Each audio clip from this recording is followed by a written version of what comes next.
Աշխարհում նավթի ու գազի պաշարների նվազմանը զուգահեռ թանկանում է դրանց գինը։ Մասնագետների խոսքով այդ հանածոները մոտ ապագայում այլևս ձեռնտու չեն լինի որպես էներգիայի աղբյուր։ Աշխարհը նոր բացահայտումների ու էներգետիկ այլընտրանքային վերականգնվող պաշարների կարիք ունի։ Ճարտարագիտության մեջ ոնց է ենթահողություն, մաքուր էներգետիկան, էներգախնայողություն, էներգիայի նոր աղբյուրներ աշխարհում ամենաարագ զարգացող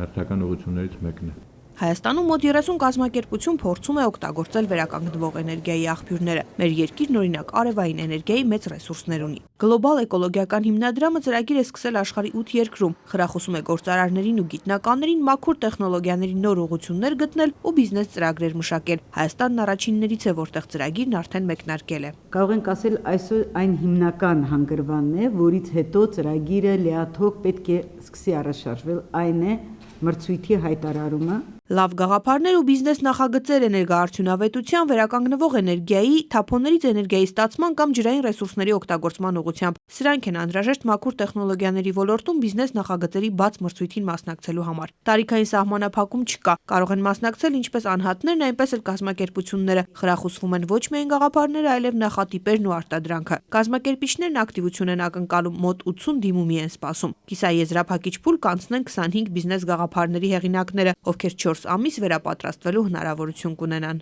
Այդ ընթացքում մեր դիմորդները կստանան ինտենսիվ խորհրդատվություն, մենթորություն, որ իրենց բիզնես գաղափարները վերածեն բիզնես մոդելների կամ եթե իրենք նախատիպերով են դիմել, բարելավեն իրենց նախատիպերը, իրենց բիզնես մոդելները։ Մայիսի 15-ից Գյումրու տեխնոպարկում կգործի ծրագրի գրասենյակը, մրցույթի հայտերի ընդունումն ու խորհրդատվական աշխատանքներն այդ գրասենյակից են համակարգվելու։ Լավագույններին նույնիսկ պիլոտային ծրագրերի իրականացման տարածք է տրամադրվելու։ Մրցույթի եզրափակիչ փուլ անցած 4 լավագույն բիզնես նախագծերը հայտնի կդառնան հոկտեմբերի կեսին։ Հեղինակները $10,000 մրցանակ ու ծրագիրը կյանքի կոչելու հնարավորություն կստանան։ Իսկ ազգային հաղթողը կայցելի նաև Սիլիկոնային հովիտ, կներկայանա գլոբալ բիզնես ֆորումին, նոր ներդրումներ ու գործընկերներ գտնելու հնարավորություն կունենա։ Սոլնե Միքայելյան, Հայարփի Միքայելյան, ժամը լրատվական։